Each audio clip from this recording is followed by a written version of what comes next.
I asked Professor Mäki to tell the story of the Center of Excellence, which he heads. Come in.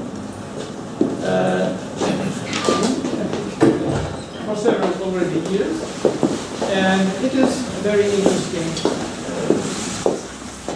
administrative and scientific experiment in which people from different disciplines connected with social sciences are working together, and for a very short period this center became really famous in our field, really leading in philosophy, science, of social sciences. So it is a kind of success story. And of course it is interesting, it's always interesting to understand how these success stories occur and what are the factors and so on. So this is the main topic, but otherwise Professor Mäki is well known as a specialist in philosophy of economics, methodology of economics for many years. He authored and edited the most important books in this field for 25 years already, I think, or more. So this is also an interesting fact that philosopher by education and the philosopher of economics by main field of study somehow transferred to the field of interdisciplinarity and disciplinary research in social sciences. It's also a matter to be discussed. Well, please. Thank you so much. As always, great pleasure to be here. And this time indeed to do some advertising for this center that we have launched and are running at the moment. I'm not sure if I know the magic key for its success. I mean, everybody tells it's a success. I tend to agree that, yeah, it's been somewhat successful. I must also confess that it's been rather deliberate. The strategy, I mean, it hasn't come kind of accidentally or spontaneously.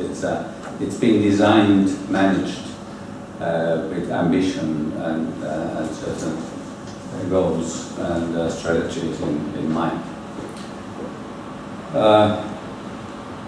Regarding my own background, I was educated both in philosophy and in economics, and also some sociology, mathematics, and so forth. And I've always actually lived a very interdisciplinary life myself. I've been dealing with all sorts of disciplines throughout my career. I dealt with archaeologists, geographers, astronomers, and so forth, business scientists, and others. So here we go. So let me first explain what this Center of Excellence is all about. It's a relatively new thing in the Finnish regime of science policy. This program of Centers of Excellence was only launched 15 years ago in 2000, and it's been rather successful as a general program. All in all, there usually are about 30 Centers of Excellence, all fields included.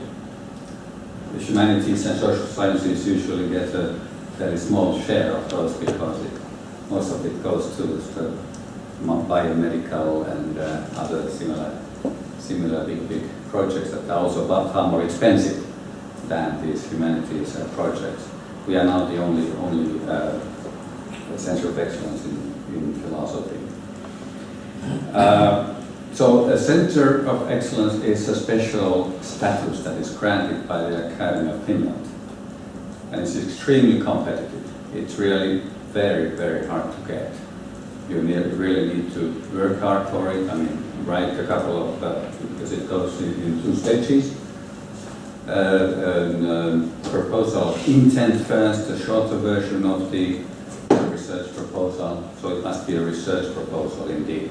And then explaining why we need a Center of Excellence in order to be able to implement that research proposal. And it's throughout internationally assessed. The short version, the proposal of intent, goes to to the world, to the rest of the world, for experts to evaluate. And then there's a short list of those candidates that are then invited to write an extended version. It's really hard work. It's a big proposal in which you need to explain in detail what you plan to do, why you do it, I mean, how you organize yourself, and with whom you collaborate, and all kinds of things. And the acceptance rate is very, very tiny indeed. I mean, maybe just 5% of those who go through all this hard work will be accepted for this very privileged status as a center of excellence. So I mean, getting to that point, even getting this status is already a huge achievement. And once you get it, things in one sense get easy because you are quite generously funded and you are enjoying this, aura of being excellent, but then the expectations are huge. They really expect you to do a hugely excellent job in all possible respects. So the pressures are hard. So the very idea of center of excellence is in two parts. Center, to have a center-wide center. That center means that you have a number of people, a large collective of people, and then the center should be excellent. So you need to justify your request for this status by explaining why you need a large collective of people to implement that research that you plan to do, and to do it in an excellent manner. And excellence is a matter of being, in the lead worldwide. You're not just following what others say and, adding something, small things to what others say somewhere else. You need to make initiatives, research initiatives. You need to be a pioneer in your field of research, and you must become a leader, or already are a leader. And what's expected are these breakthrough results in your inquiry. So it's the expectations and pressures are really, really hard, and you need to live up to those. Okay. Funding is very generous indeed, and it's really, we are rich in a sense. I mean, compared to our ordinary colleagues who don't have this privilege, we have money, and we need to use that money wisely. So it mostly comes from the Academy of Finland itself, but it also, if we choose a home university, and every center needs to have a home university, then the home university commits itself to also provide quite a lot of money for this center. And of course it's a great advantage and merit for those home universities to have centers, at least one center of excellence within its organization, so they are willing to give that additional money. And then once you have won that special status as a center of excellence, then money starts flowing from various other external sources. So there is a stamp of excellence. I mean, once we accept people to be members of and of course of the center of excellence, and of course we apply very, very stringent standards when choosing people. I mean, everybody would like to be among us, but of course we need to be very harsh gatekeepers and only accept those who are themselves individually excellent and who fit in the group.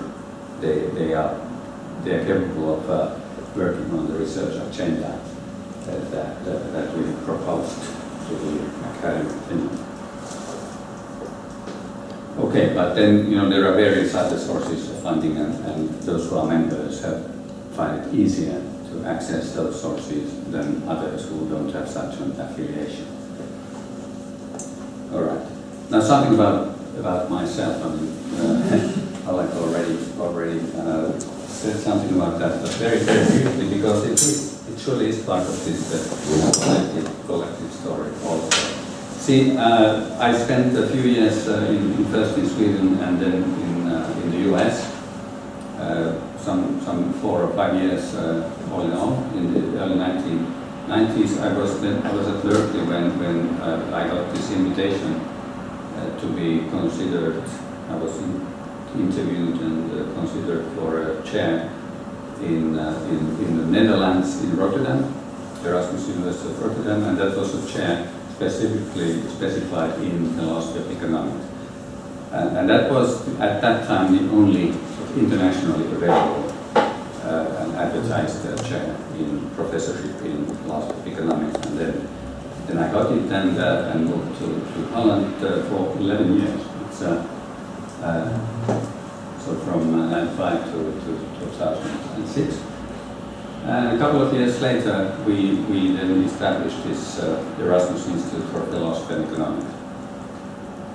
So it started immediately, and this is basically a sort of educational program to produce PhDs in philosophy of economics. And it was an interdepartmental endeavor. Departments of philosophy, economics, cultural studies, business studies were officially involved in this program, and they supported it. It was the world's first international full-scale PhD program in philosophy of economics, and actually attracted a very large number of students from all over the world. The Dutch students actually was a very small minority, like 5% of all students only. And we got students from all over the place, all continents and so forth. So this program actually has educated much of the new generations of specialists in philosophy of economics in the world. So when you come across with somebody, he or she might actually have gone through this program. So it was also a pride of the university itself. They were very happy of having this very successful program within the university, and the directors, the higher authorities of the university always supported us very, very nicely. And so it was nice to be there, nice to work on it, simply because it was so smooth and easy due to this generous support we received. And that also contributed to its great success. But we need to go on, and I moved on to the next stage, and I was offered this nice research chair at the Academy of Finland. There is this is another sort of privileged position at the Academy, given by the Academy of Finland. There are, I think, 40 academic professorships, all fields included. And it has a far higher salary than ordinary professors, and it comes with a nice research budget that you can use for putting together a research group. And this is what I then did by founding this thing that was to be called TINT, Trends and Tensions in Intellectual Integration. So this is how it all started in 2006, and then TINT was transformed into a center of excellence. So we put together an application, a research proposal, and then the academy, and went through all these stages and all these evaluations and so forth, and then the Academy of Finland granted us this status. So it meant that there would be further funding, more money to use, growth in scale and more people, far more visibility, and things of that kind. So we adjusted the research agenda to accommodate all these new features that come with this special status as a center of excellence. Okay. About TINT as it is now, as a center of excellence, thinking of its scale and composition, we are about 40 people. Now, of course, in a large natural science project, you might have 200 or more, etc. So, but this is very big for a humanities or social science project as such. And we have postdocs, many of them, senior researchers, visiting professors, doctoral students. We don't really emphasize that. We have them, but they're not very many. It's like 5 or 7, something like that. We have one full-time coordinator who takes care of administration. I'm director, so I'm actually working with a coordinator on a daily basis, and we make all sorts of decisions. And indeed, the coordination of the overall collective activity is quite an effort. It really takes. It's work day and night. It never leaves me. It's here with me today and anytime, everywhere. We have 3 research assistants, and they are extremely. We choose them. Every student is willing to join us and serve us as a research assistant. So when we have called for this position, we indeed can choose the very, very best. And so they are extremely helpful. The countries that are represented in our crowd are quite a few: Australia, Austria, Canada, Colombia, Denmark, Finland, France, Germany, Italy, Japan, Mexico, the Netherlands, Poland, South Africa, Sweden, USA. So and there is no limit. I mean,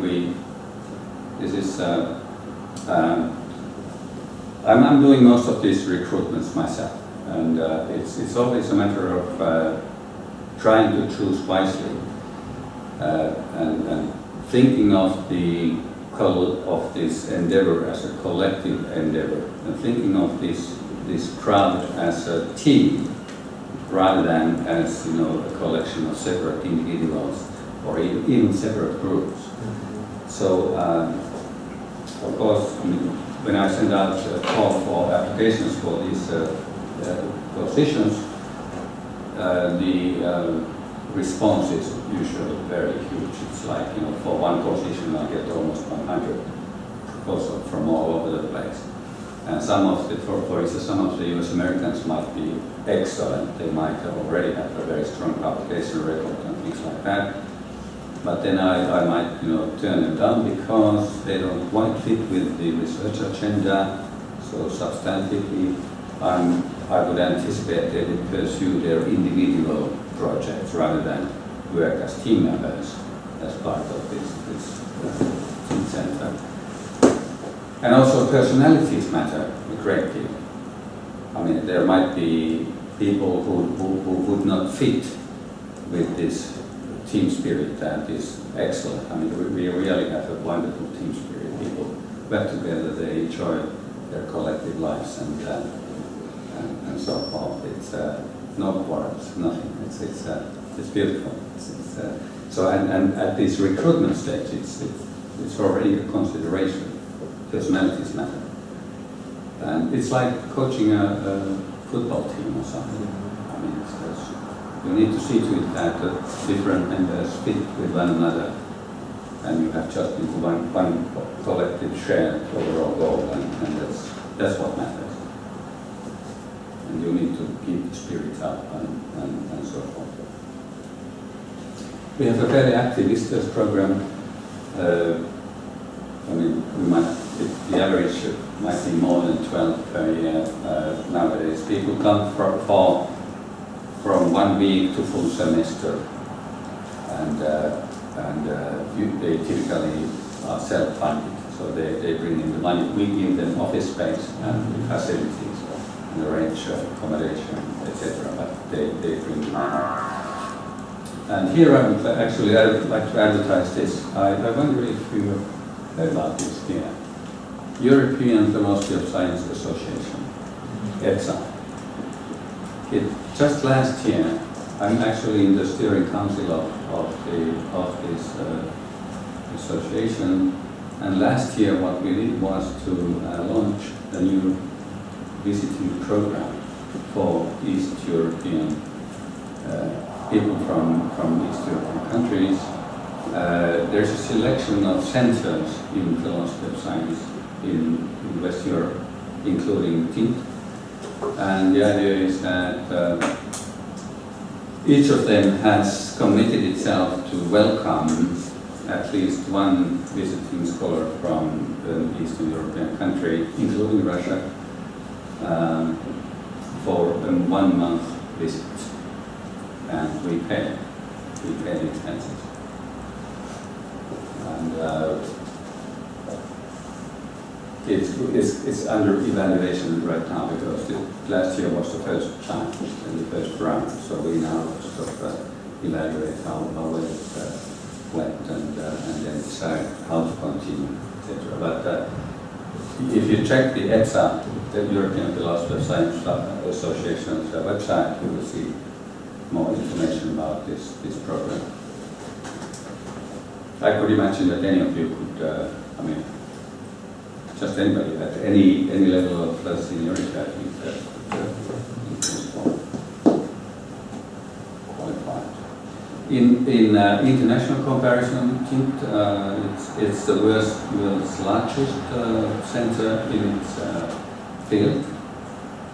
And if one thinks of sort of comparable other centers, then these are what come to mind.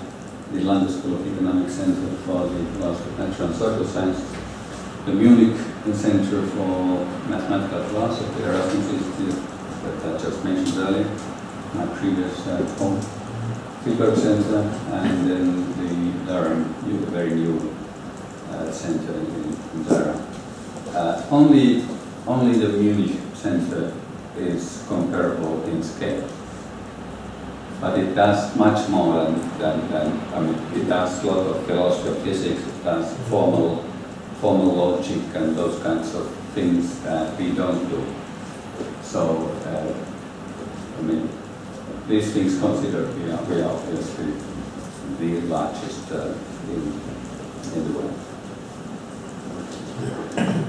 We have collaborations with a number of universities, Edinburgh, Berkeley, Copenhagen, Aix-en-Provence, Groningen, Linköping, Munich, Cambridge, Lund, Rotterdam, Stockholm, Tilburg, Twente, Vienna, and so forth, and so forth.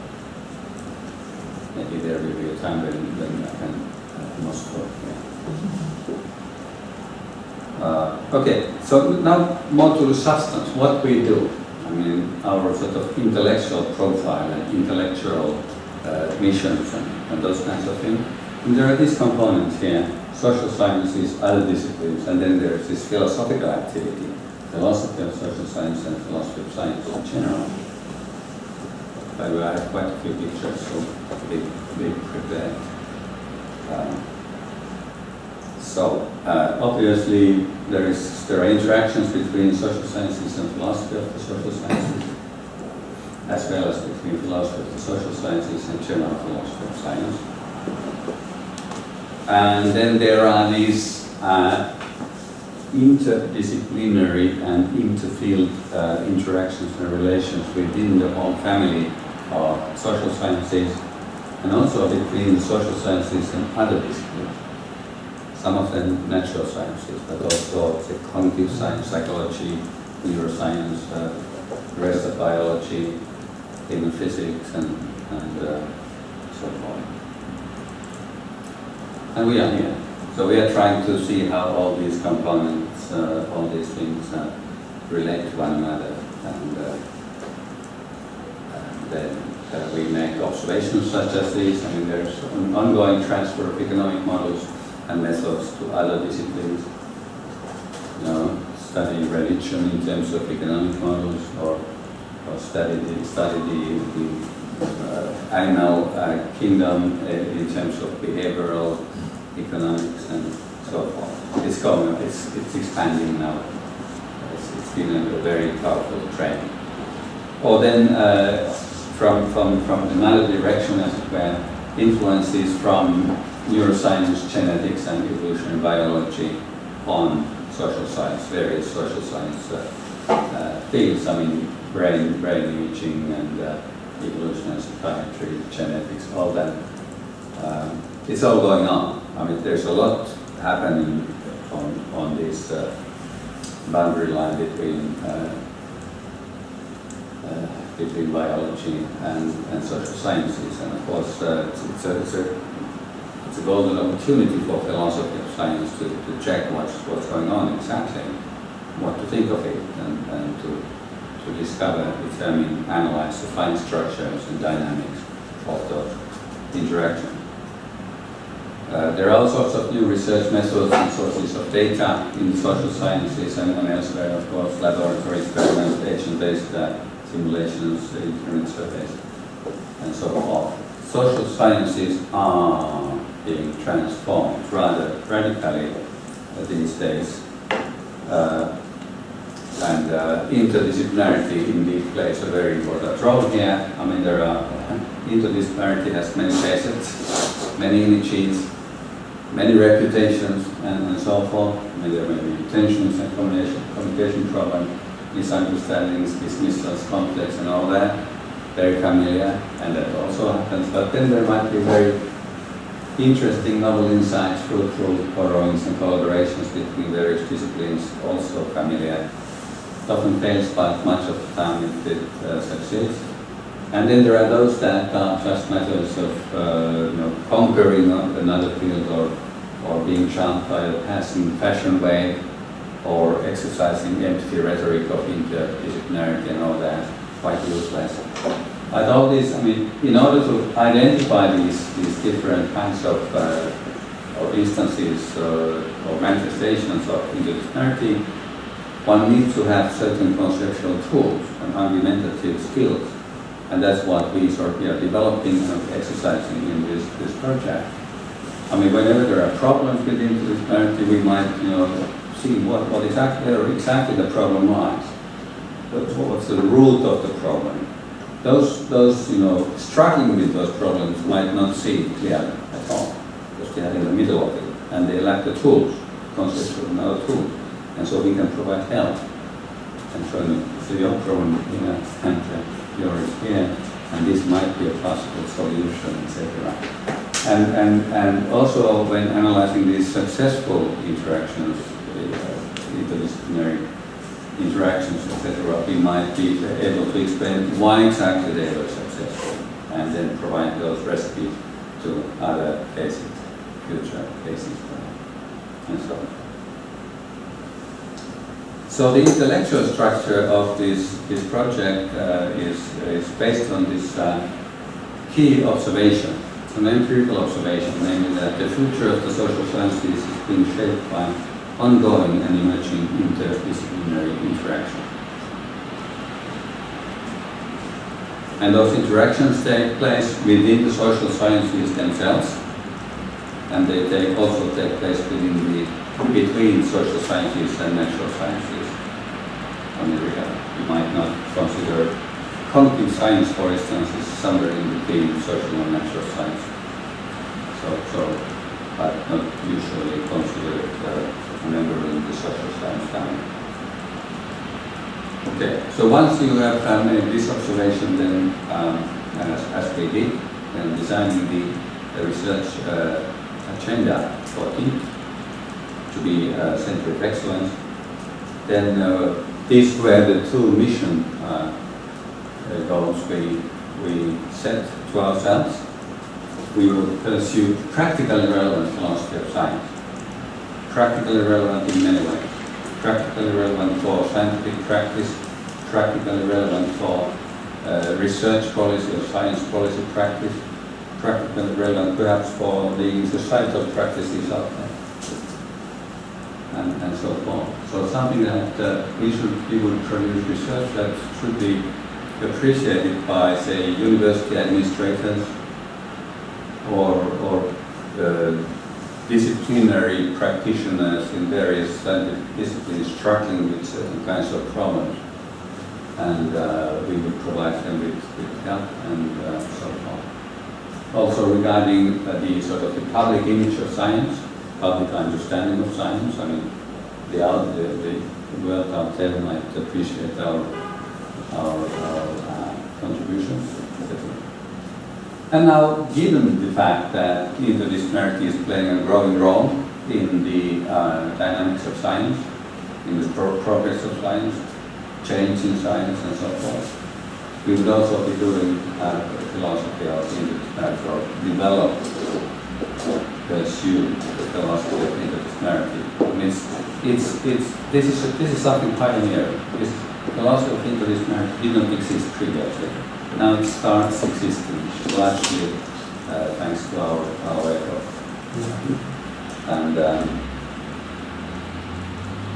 so those are the two mission statements that underlie our activities. And then, of course, they are all too general to be able to coordinate and organize our activities in any more detail. So we need to divide the overall agenda into smaller parts, and this is what we did. 5 research themes, and we will focus our efforts. They are partly overlapping, and they surely are complementary with one another. First is models and analysis of transferable target reasoning. Transferable means that models are capable, models and other surrogate objects such as experiments and simulations and so forth are capable of being transferred from one discipline or field to another. Explanation and evidence across disciplinary boundaries. Social ontology, the general philosophical theory of society as a transdisciplinary field, something that is informed by the social sciences and also capable of informing social science disciplines. Then 2 more particular, more specific themes: economics and interdisciplinary trade. How economics relates itself with other disciplines, either one-way influence or in interaction. And then philosophical foundations of analytical sociology. And then there are 2 associated projects, also fairly big. One on synthetic biology. Synthetic biology is an intrinsically interdisciplinary field within biology. Very, very interesting. I mean, it engages contributions from engineering and mathematics and so forth. Very, very new, fresh, full of promise and full of interesting problems. And then we have been running this ongoing workshop on the market and marketization. The market, the role of the market, the nature and the role of the market institution in society at large, and this cultural megatrend of marketization. Market sort of keeps spreading and intensifying and increasingly shaping our lives, our social lives, and also our mental lives.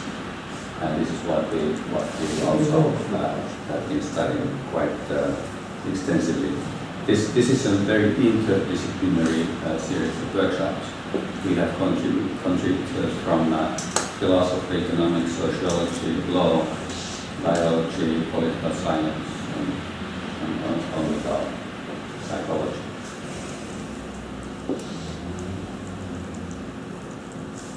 Okay, now a bit more about, just by way of showing some fancy pictures on these research themes. So this is model. I mean, models abound in science.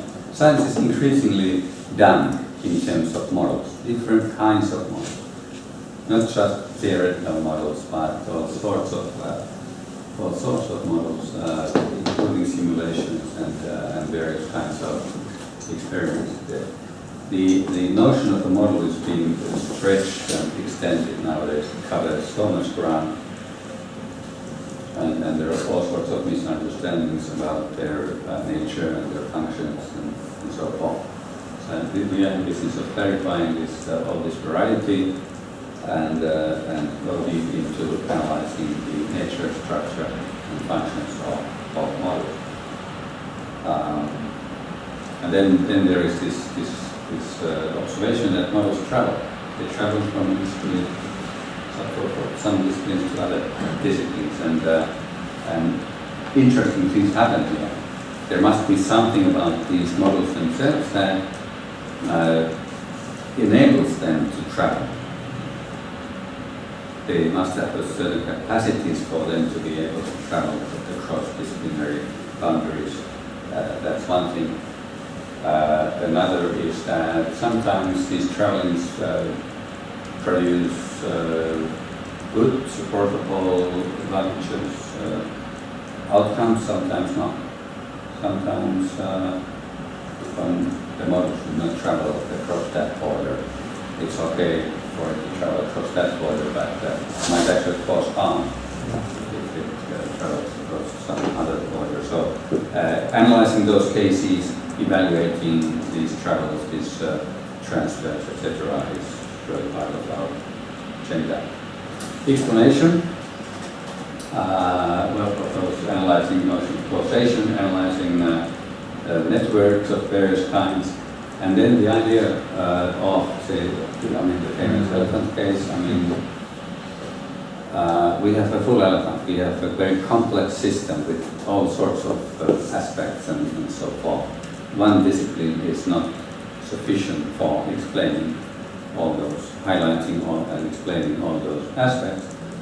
And therefore, there must be a number of disciplines to do it jointly.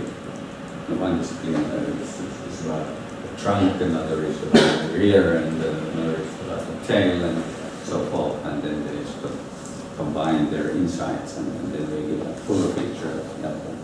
Those kinds of things. Just in passing, what's often the case in scientific debate across disciplines or across fields of inquiry is that people who are active in these fields and provide their theories and explanations about an object, say an elephant, they believe that my theory, my explanation is the correct one and yours is not. Okay, they think that they are in competition with those other explanations and theories, and so there's rivalry here. And then comes the philosopher and says, come on, calm down, no need to quarrel about this. Actually, you are both doing a good job, you are highlighting different aspects of this big thing, and therefore you are not rival at all, you complement one another.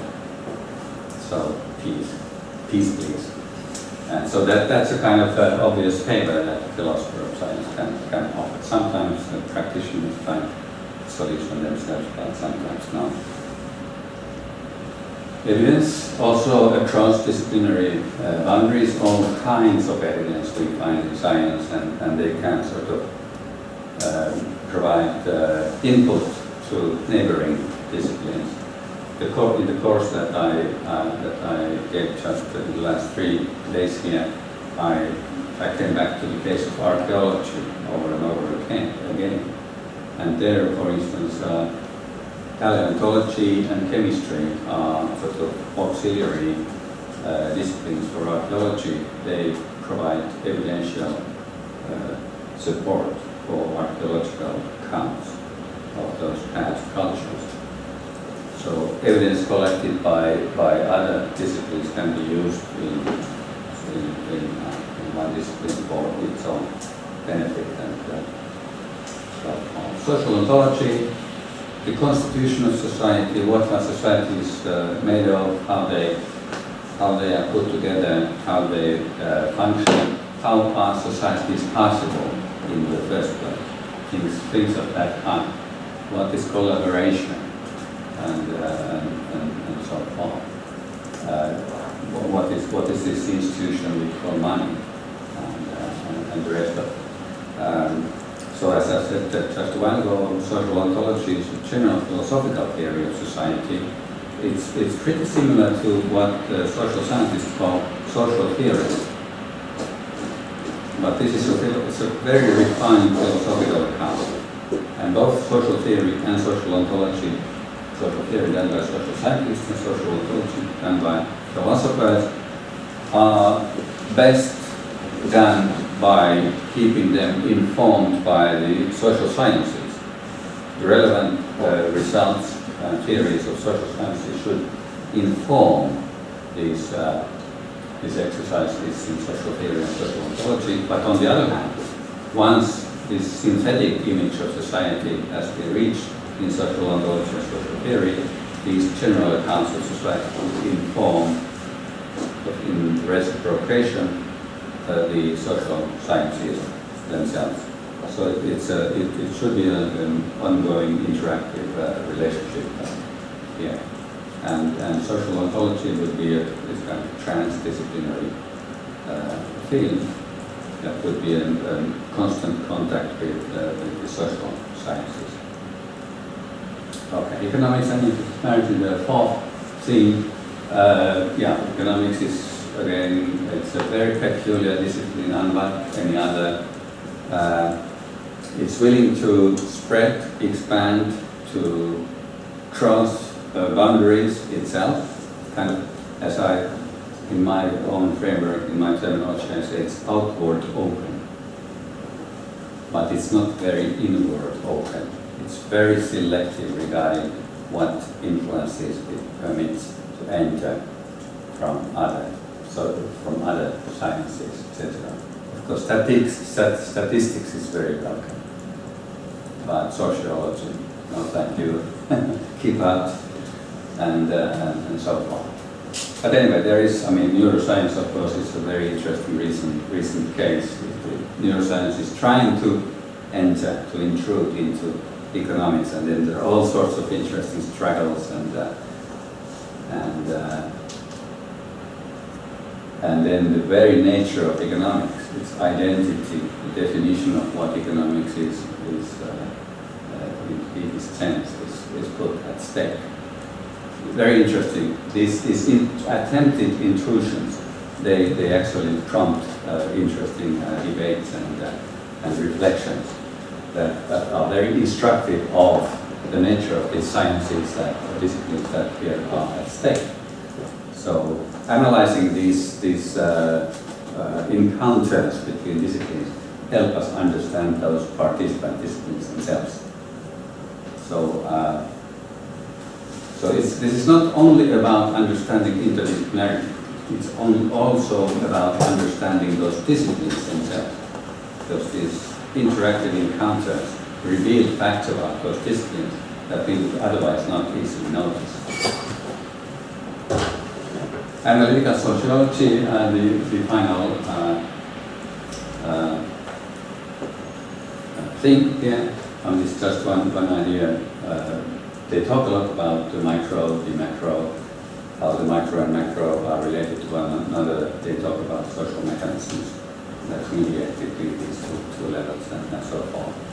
And there is some flavor, this very phrase analytic comes from the idea that they need to be analytic in the sense of analyzing bits and pieces of society rather than all at once. Embracing it in obscure language and so forth, but be very both precise with the terminology, the concepts and so forth, and then take one piece at a time for closer scrutiny and so forth. So if there is some resemblance between this stream within sociology and the traditional way of doing economics, actually. Okay, and this is the as I mentioned, the project on market and marketization, interdisciplinary series of workshops, simply to understand from different disciplinary perspectives what on earth this institution we call the market is all about. And it's very interesting to see that different disciplinary perspectives provide very different answers. The market looks very different from these different disciplinary perspectives. That's been very instructive and illuminating. And then indeed, once again, the phenomenon, this grand trend, mega trend in our contemporary society of marketization. It shows in the application of market models to the study of relation, for instance, or the use of market models in the study of animal behavior and so forth. Okay, about our collective working method.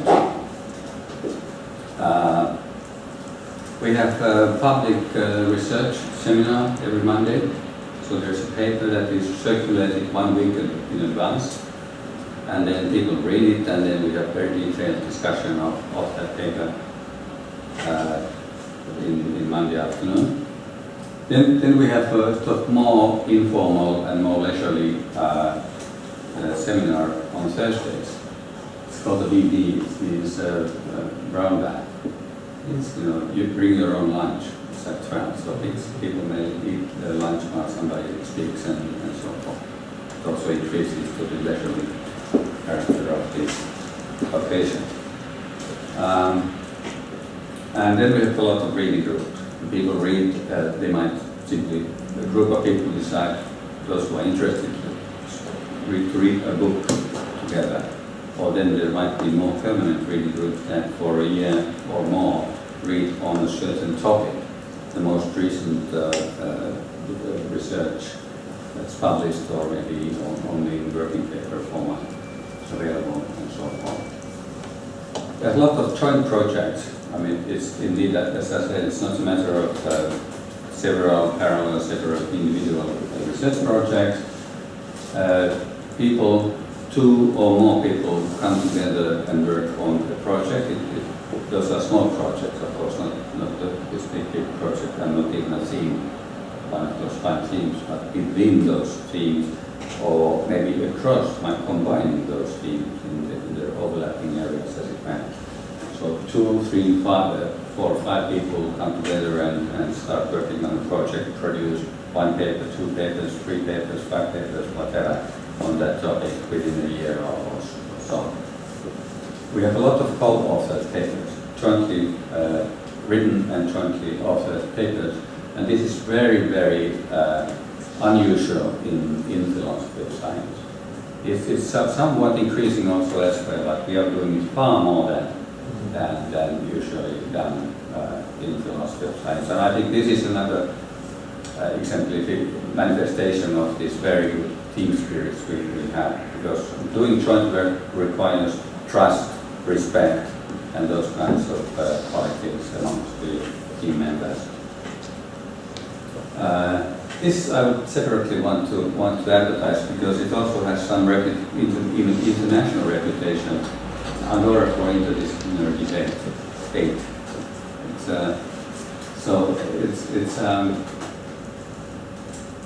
It's a public event. There's a session once a month, and it brings together all sorts of disciplines: philosophy, economics, political science, sociology, theology, history, quantitative science, anthropology, folkloristic medicine, geography, ecology, biology. We have had physics people and so forth. The idea here is that we have there is a shared theme, a phenomenon, a problem, a method, a concept, whatever, and then we have different disciplinary perspectives on that same shared thing. And then we see what happens. We invite these people to talk about that from their own disciplinary perspectives. And we always ask them to be as explicit as possible about those perspectives themselves, so as to force them to make those perspectives clear and transparent. Because in ordinary situations, when they do live their disciplinary lives, there's no need to make those disciplinary perspectives explicit. But when they are brought in contact with other disciplines, then they are forced to think, to reflect themselves. Who am I? What is my disciplinary perspective? Why am I seeing the world through these lenses? And can I understand that neighbor who is using different lenses? And things of that kind. So this has been it's a lot of fun and also a lot of failing, because it's very difficult for these speakers to do what we would like them to do. They don't have the skills of being explicit about their foundational convictions and conventions and so on. Anyway, let me just say about 8, and this is I'm rather proud about this name of that forum, Agora for Interdisciplinary Debate, and 8 is indeed, it's supposed to signify something here. It's help. This Agora is supposed to help these disciplinarians to better understand themselves and to better understand their neighbors, their neighboring disciplines. So in that sense, we are providing aid by organizing these debates. And it supports the 2 missions of the Center of Excellence. We are thereby brought in close contact with the practitioners in different disciplines, and thereby we are capable of provide services that might be of relevance to these practitioners, and we are also more capable of pursuing philosophies of interdisciplinarity. We get cases and examples and problems of interdisciplinarity by organizing these debates. And it also addresses larger audiences. They are videoed. The quality of the videos is unfortunately not that great. If you visit our website, you can see those videos. It's really, I mean, we could have asked some more professional, technically more skilled people to do that, but our research assistants have been responsible for the videos. And then a selection of those debates or short papers based on those debates have been published in Finnish. The debates are always in English. English is the working language of the center, but they have been then translated, or if the speakers are Finnish, then they write those small pieces in Finnish, and they're published in this popular science magazine called Science Today. I think the translation in English. So this is a way of reaching to the broader audience also. Our ambition is to provide a big picture of all these developments and of all these problems and dynamics and the fine details. Fine details matter for the big picture, and the big picture matters for the fine details. I think this is a privilege of philosophy. We care about the big picture, and we care about very, very fine details, finer details than other scientists typically do. And we do that by way of those combinations of philosophical analysis, a lot of empirical work, a lot of empirical case studies, and we collaborate and interact a lot among ourselves on the one hand, and then with practicing scientists. And indeed we pursue practically relevant philosophy of science. We take typically our research problems from scientific practice. So we don't do philosophy of science in a disciplinary fashion, in that philosophy itself would produce its own problems. So every next step in inquiry would be determined by the previous steps within the disciplinary path of inquiry. Rather, we see what the problems are recognized as problems within those other disciplines by practitioners themselves. And that's of course a way of doing research that would be relevant to those practitioners. And then we try to communicate our results to both practicing scientists, policymakers, and journalists. I'm increasingly invited for consultations with the higher university administrators by the president of the Academy of Finland and so forth, which makes me very, very happy. And I think if we did just ordinary old-fashioned philosophy of science, that would not happen. But, so it's about this new profile that has been creating this new connection.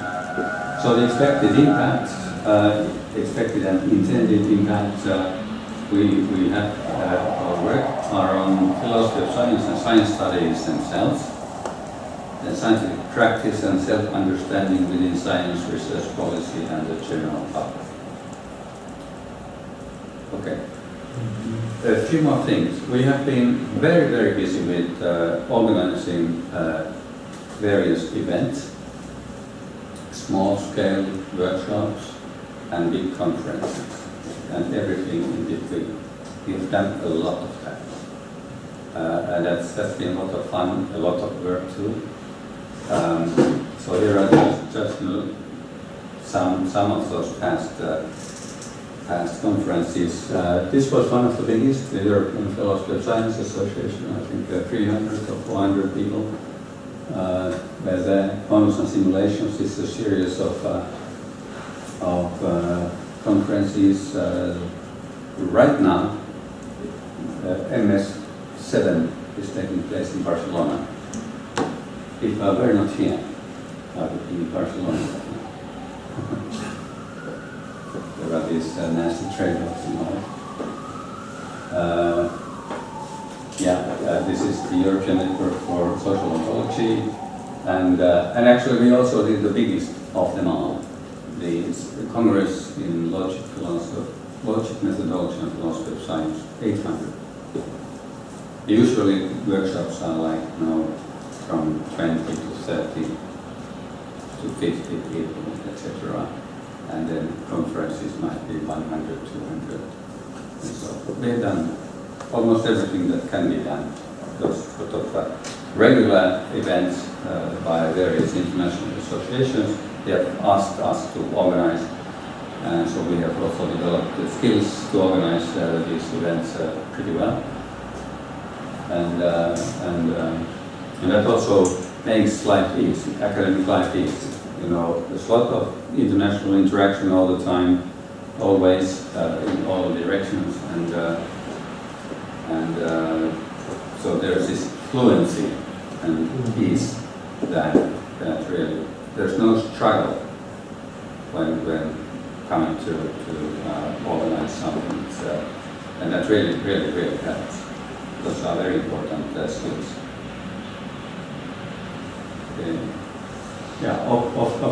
Of these slides, I would also only like to mention this one here, because whenever we organize a workshop, for example, on a topic, and we typically invite a few people whose expenses we pay, and then there's a general call for papers, and others propose their papers for inclusion in the program, and then we put together a 2-day or 3-day program, and typically, almost without exception, we then want to make a publication out of it.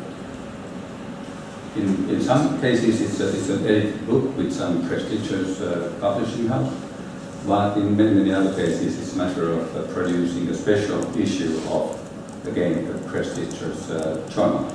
And these are some of the journals in which we have done guest-edited special issues, Acquaintance, Biology and Philosophy, Perspectives on Science, Studies in History and Philosophy of Science, and now the latest forthcoming issue is on the European Journal of Philosophy of Science, and this indeed is a special issue on the philosophy of interdisciplinarity.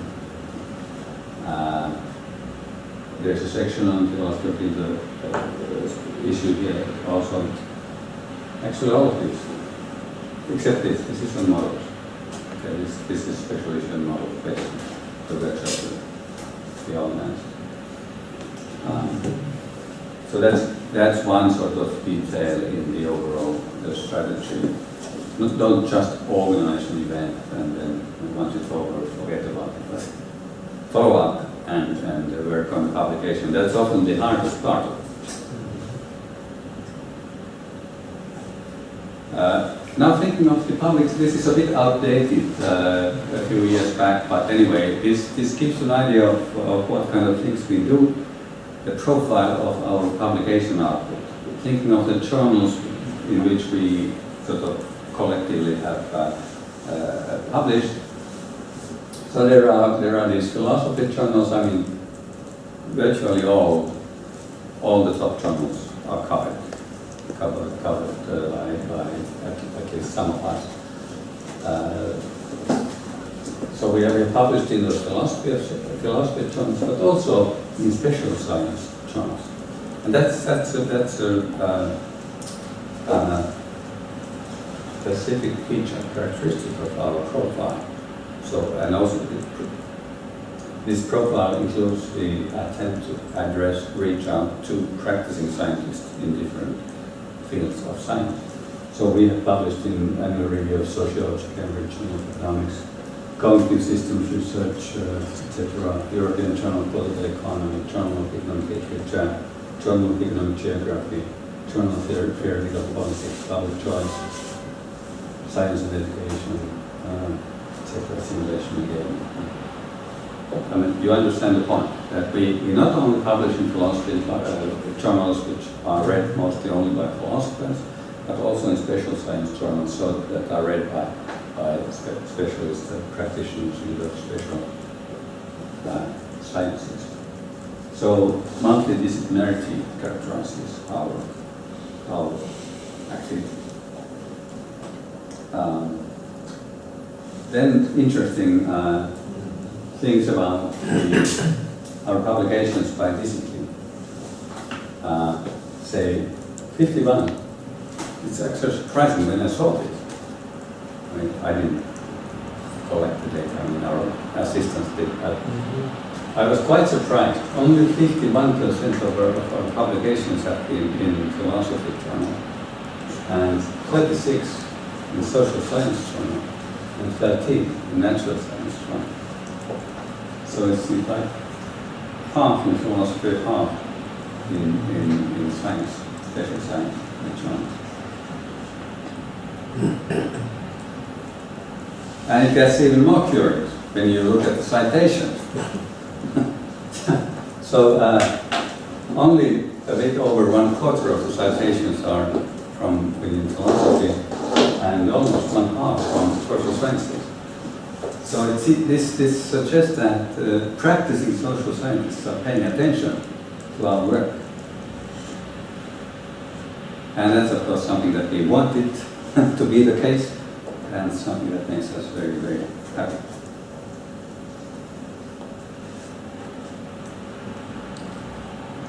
Okay.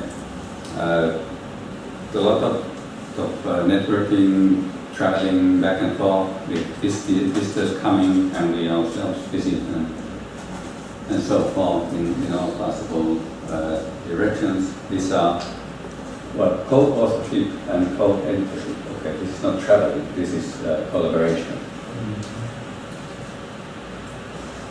Okay, it's, gives an idea of this rather extensive international network that we are working within.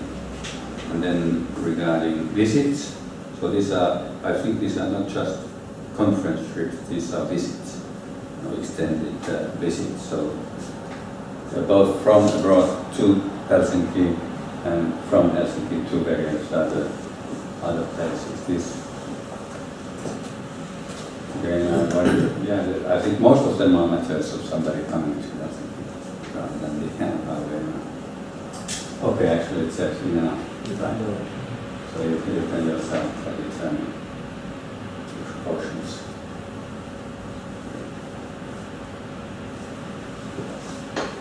Nothing to Moscow? From Moscow? Pity. Non-existent, doesn't Okay, there will be a new map one day, so we must go there. Okay. Right. Okay, now I'm approaching the very end. Yes. Yes. Okay. Questions. Yeah, right, exactly. This is really 13 past. You probably know about the Q's rankings. I mean, and they have not started doing it subject-wise. Not all disciplines, not for all disciplines, but they are doing it for philosophy, for example, and many other disciplines. And just the most recent one that was released, I think a month or two ago, with a new international ranking of all departments of the world in philosophy. Philosophy in Helsinki. In year 2013, it was number 96. Next year, the rank was 46, and now it's 30. And it's also the highest of all subjects at the University of Helsinki. And somebody might suggest that things are better off.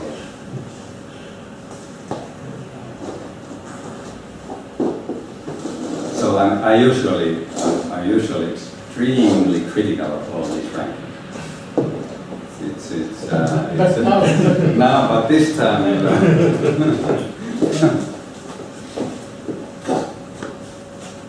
Okay. And for more information, we have the website. so probably some questions, comments, please. Yes. Actually, I have a question. I'm privileged to be the first to thank you for a nice presentation and for sharing generously with the breakthrough ideas. And my first questions, I don't know how much time we have for this Q&A session, but definitely the first one will be addressing some understanding issues. You know, I have a legal historical background, and we're used to treat the classical approach to legal science in the paradigm of the 19th century science, with the division between hard sciences and humanities. Humanities have to do with understanding and rationalizing the social and society, and hard sciences are trying to explore the wired-in, the built-in laws of nature, so to say. They say that now this division is somehow outdated. To attempt to explain the interdisciplinarity on the basis of some universal theory of everything, or you follow an ad hoc approach and you just take some issues, some social issue at the center, and you try to pull all the tools you can find to solve it. So it's ad hoc approach, or it's an attempt to develop a new theory of everything. I'm usually a pluralist about these methodological methods and strategic methods. I mean, it's not a good idea to put all the eggs in the same basket and force everybody to do things in the same way. I mean, of course, you need a sufficiently large critical mass of people in order to entertain and support several approaches at the same time. But I think that would be ideal. I mean, because we cannot anticipate what would be the best path to the best possible result. Therefore, we need to try several paths, several approaches simultaneously. And of course, it would be nice for them to be in constant interaction with one another. So some people, and that's also a mentality question. Some people have the inclination to dream of this grand theory that would, unify everything and so forth. So let them do that. Let them pursue that line. They are the ways to do that. While others are, they have a different mentality and more eclectic and ad hoc, what have you. And so let them do that. But then, coordinating this kind of situation when different people, different groups do things differently, maybe pursue the same goal or roughly the same goal in different ways, is not easy. And this also has consequences for for credibility issues.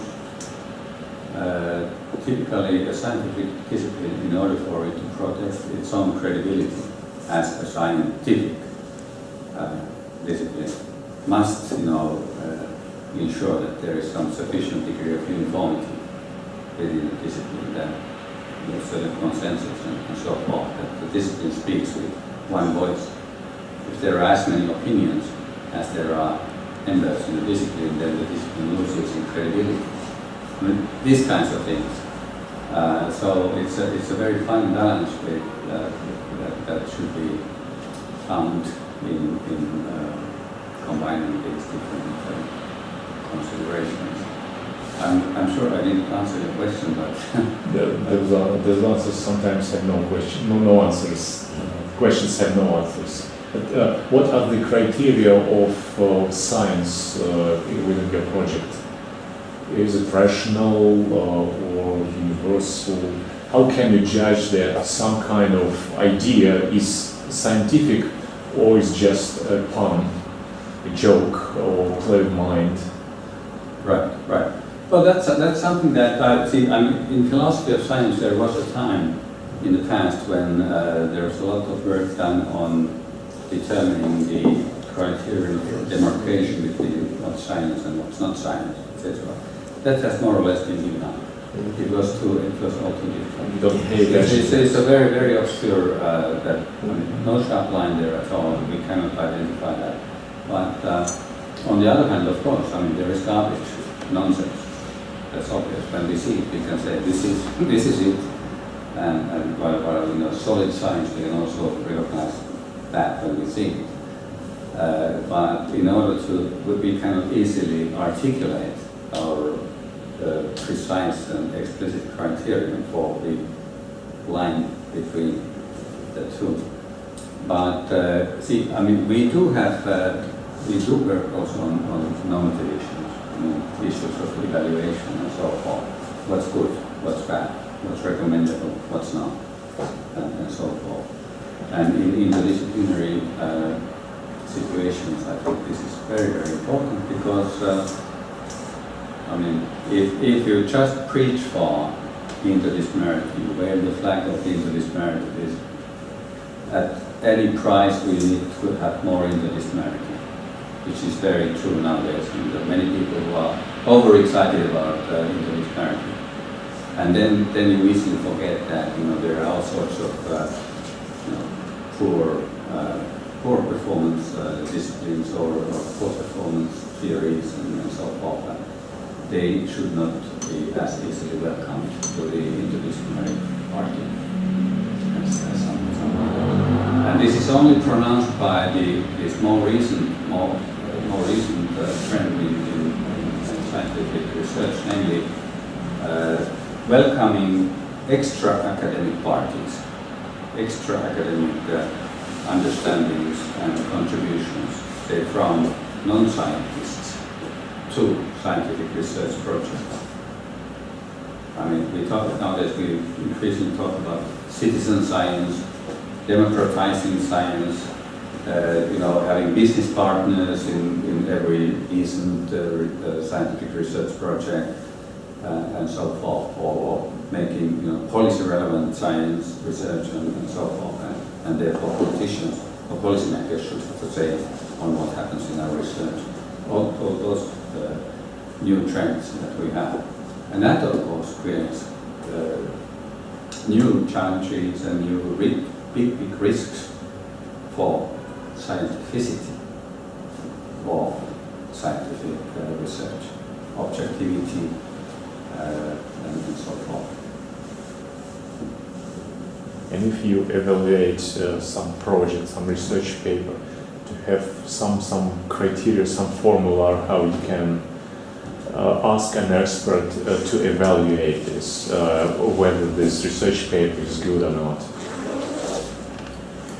Yeah, well, this is of course something that people of practice often appreciate, having a simple formula. In case at some point you have to decide whether to fund this research or not. Exactly.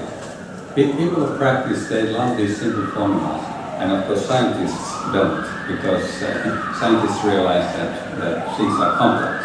They're far more complex and finding out takes far more time than would be appreciated by people of practice. So there is this constant clash between these two cultures.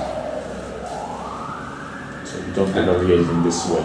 Whether this research paper is outstanding, whether it expands some field, some new field, breaks new grounds, or just ad hoc every time? No.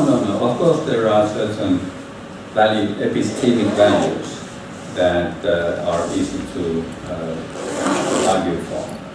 And then those values can be adopted and used in evaluation. Like, unification. I mean, unification is fine. Or identifying some key elements in some causal mechanism. If you manage to do that, you have made progress, and that's great. Things like that. We naturally do that. Uskali, thank you very much for this exciting presentation. I think it will induce most of us, me at least, to have a closer look at what you are doing and find out about many things. And the question I have is about the thing you mentioned, philosophy of multidisciplinarity, interdisciplinarity. It sounded very exciting and very interesting. Could you please expand a bit on this?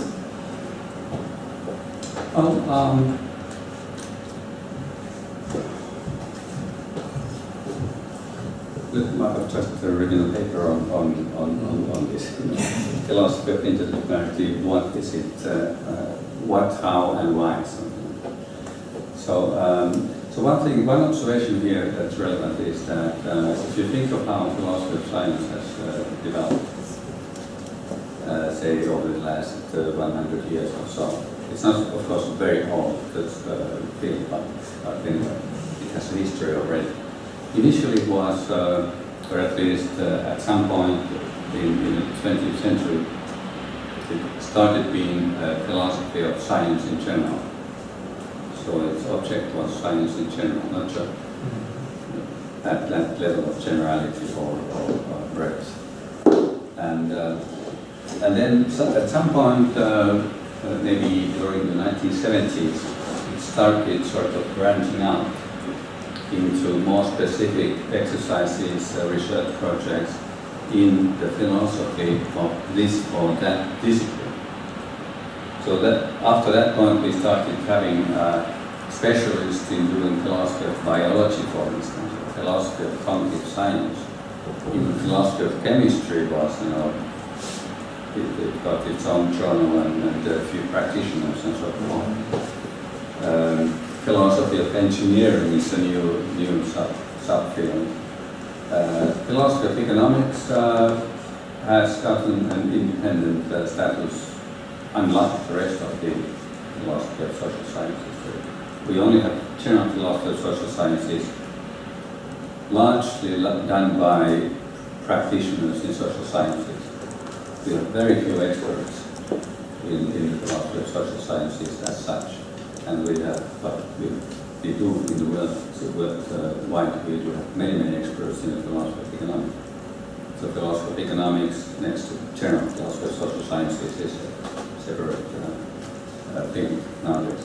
So this was the stage after that first stage of general philosophy of science in general. Now we have philosophies of this or that discipline. So now we have learned a great deal about the peculiarities of these disciplines.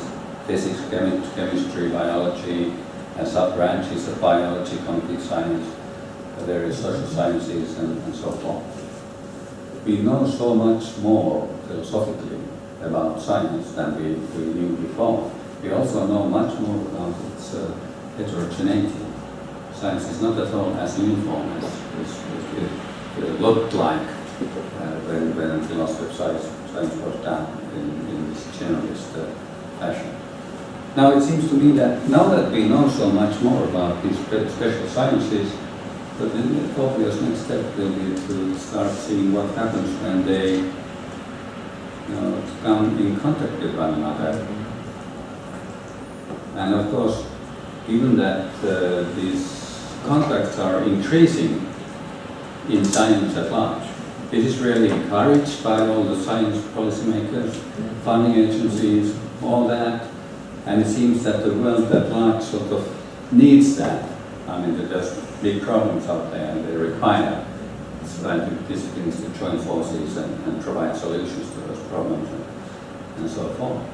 This is a sufficiently prominent phenomenon in science to require philosophy of science to pay attention to these phenomena that occur when sciences come in contact with one another. They haven't been studied systematically in the past.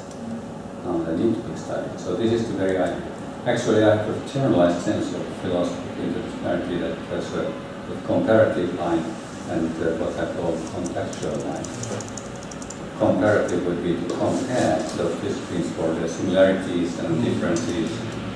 And of course, that kind of comparative information is very important when one starts looking at what happens when those disciplines come in contact with one another, because, of course, what happens when they come in contact with one another depends on what those disciplines are like.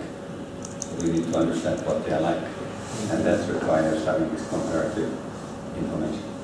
So that's at least one part of the answer. But there are many sort of philosophical issues here, say, this old issue of incommensurability. I mean, that Thomas Kuhn and others, Feyerabend and others started talking about in the 1960s. Disciplines, I mean, there are these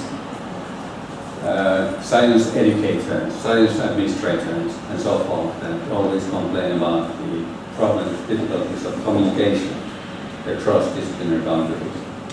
But they cannot get any further. I mean, they talk about problems of communication and that's about it. But a philosopher of science, especially with this background, what happened in the 1960s in this debate over incommensurability, can bring in all these tools and provide far more clarity and illumination in a detailed manner to these problems of communication, and thereby also might be of help in resolving those problems of communication.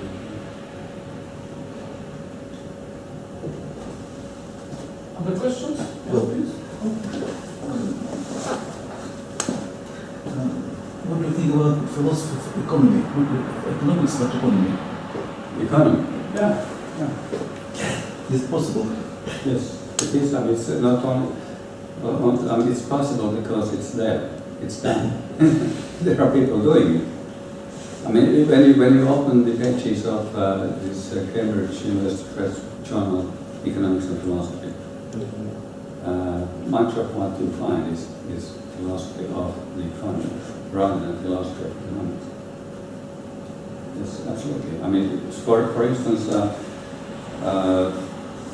issues of economic justice.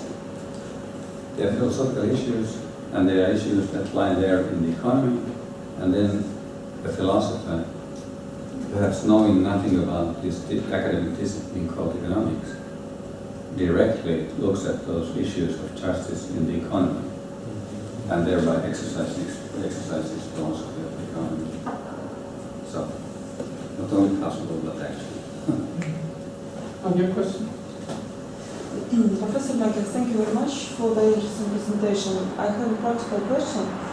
If we are a group of scientists working on the project of philosophy and methodology of economics, what should we do to collaborate with teams?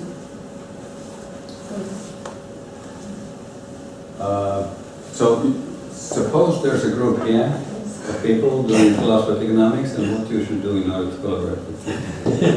Okay. The obvious thing for you to do is to say, check out the website. There are different sections there. Can we pass that? They open it. Can you open the website? Just now I said. No, okay. That would be fine, because I mean there are different sections there. There's sections for the people we have, there's a section for publications and events and so forth. So check the people. But this link is given even in our announcement. You can use this announcement Okay. not to write down. So check the people, check the publications, and then think of how your own work, your own interests would relate to what's happening at team. And then, so if you want to visit, that would of course be a way of establishing relations of collaboration. Then there's also a visit section. There are instructions for how to visit. And then just follow those instructions, and you never know what will happen. I mean, it's yeah. Other questions? Yes? Thank you so much. It was really interesting, and I will be also looking into your information. My impression was that actually people rather often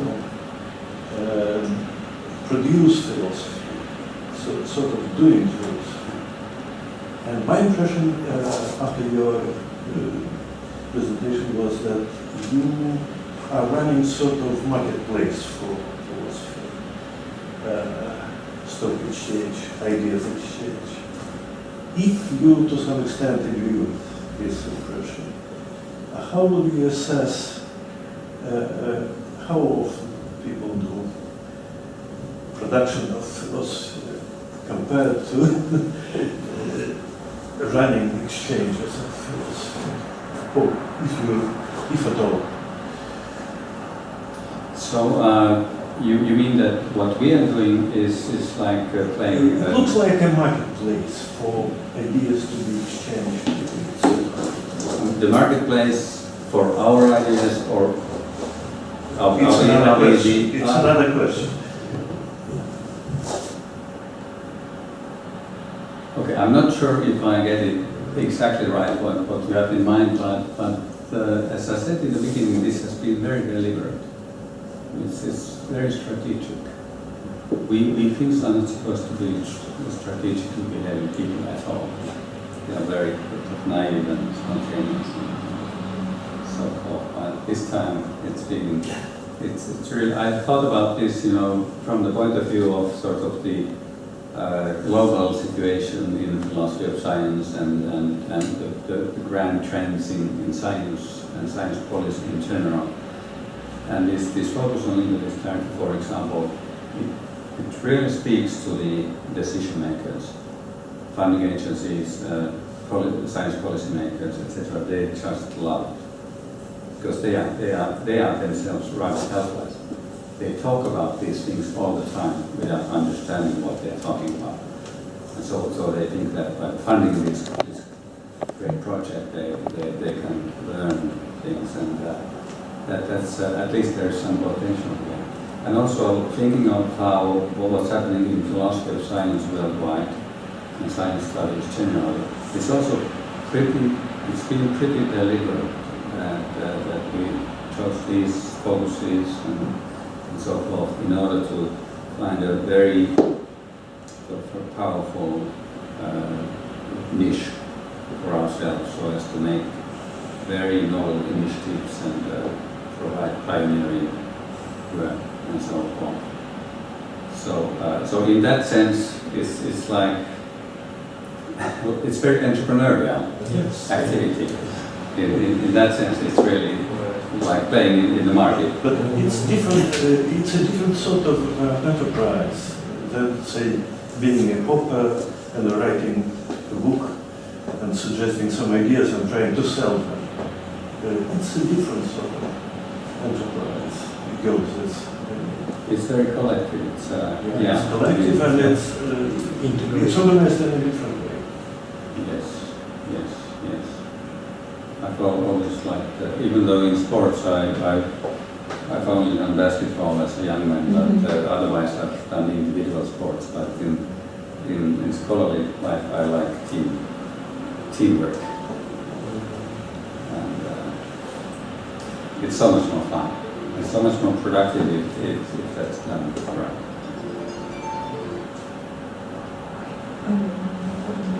Questions, comments, please? Thank you very much, Professor, for your stimulating presentation. And you mentioned about our.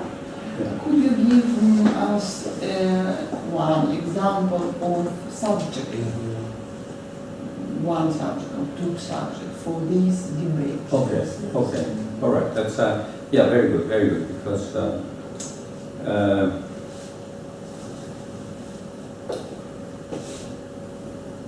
there've been very, very different kinds, but just a couple of examples. I mean, we had one was death, and we had a medical specialist from biomedicine, who's actually a specialist on death from that biological point of view, and then we had a philosopher in the theology faculty. be part of educating priests and so on. And those two very different perspectives, very natural scientific and very sort of spiritual, etc. Were the economists also involved? That could be, but in principle it could be, but it was, this time was not. Another was, we have... Closer to our interests. Sorry? More close to economic subject, something from history or economy. For example, we had one session on economics and ecology, comparing these two in regard to modeling, how they see the models and the structure of the models, the functions and purposes of models, etc. And the thing is that, of course, economics is playing an increasing role in ecological considerations. But of course, traditionally, ecological models have been done in their own way, and economic models in their own way. And then the question was whether they can be somehow brought in contact with one another, integrated or whatever, without much conflict.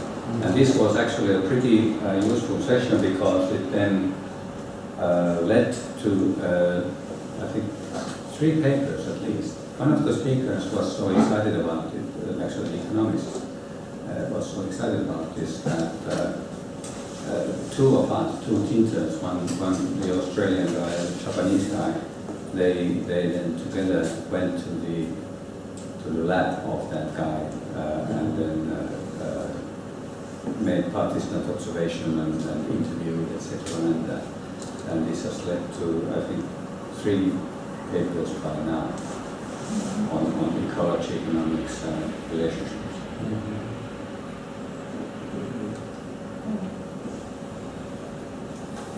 Are there any other questions? So typically start with some comprehensible issue like death or life, and you invite various specialists in the field to share their experience, their view on this issue, rather than asking how philosophy of science is possible. Our topic for today, right? Yeah, I mean, Just to share their general idea of the discussions.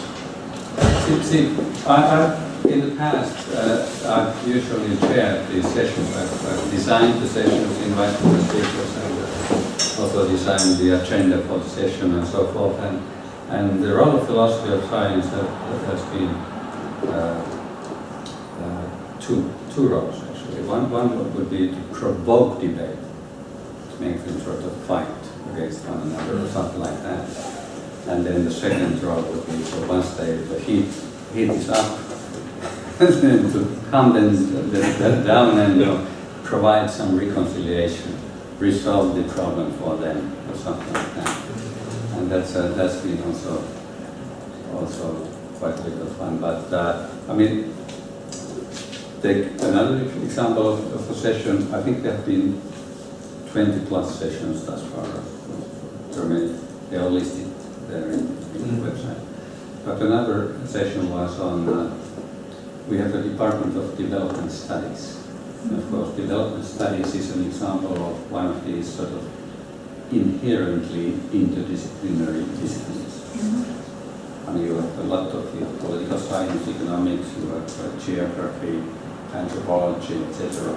within development studies. And then I invited representatives from all these sort of participant disciplines to be in the session. So that was, unlike usual, only 2 speakers this time we have 4 or 5. And then I asked each of them to highlight their own disciplinary perspective and how it relates to this overall endeavor we call development studies.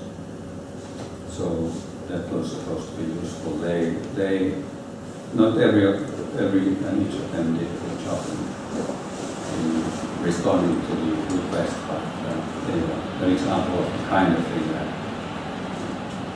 You identified so far several rules of interdisciplinarity. Sorry? Have you identified so far several rules of interdisciplinarity? Rules? Yeah. You are absolutely. What kind of algorithm should we follow to solve this issue from the interdisciplinary point of view? How many specialists should we attract from medicine, from social sciences, from economics, if we have to discuss death or life here? Or it's just all about intuition, some prudence?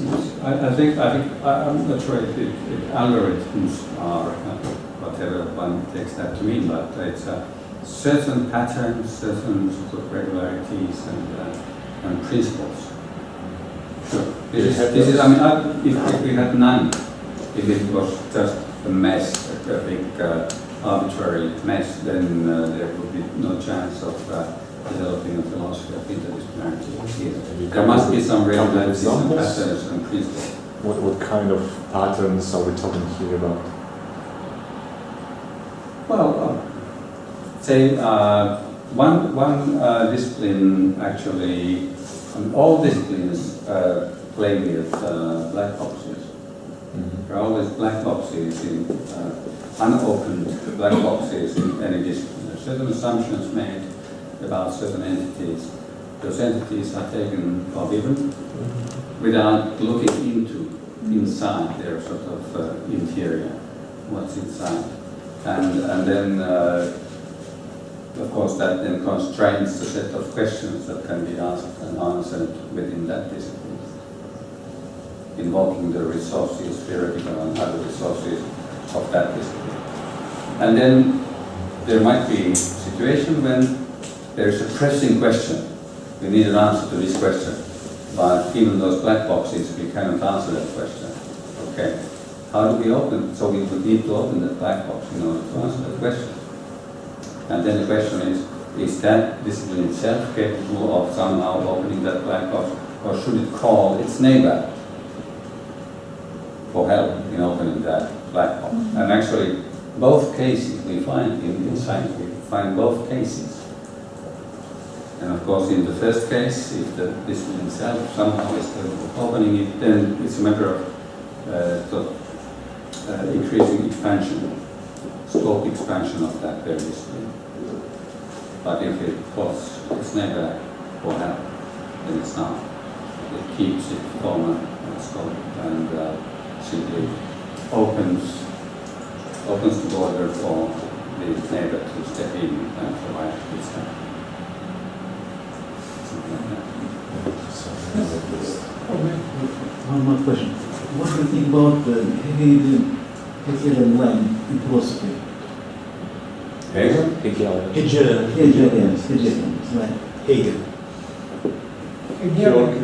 Hegel and his philosophy. Hegelian philosophy, is it What actual today?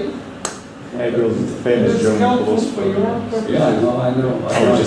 It's so surprising, but yeah. Yeah, the same answer in this context. I mean, in principle, I think this is again part of my pluralism and attempt to be as open-minded as possible. I mean, you'll never know. Because he not about philosophy, but about aesthetic philosophy of history and a lot of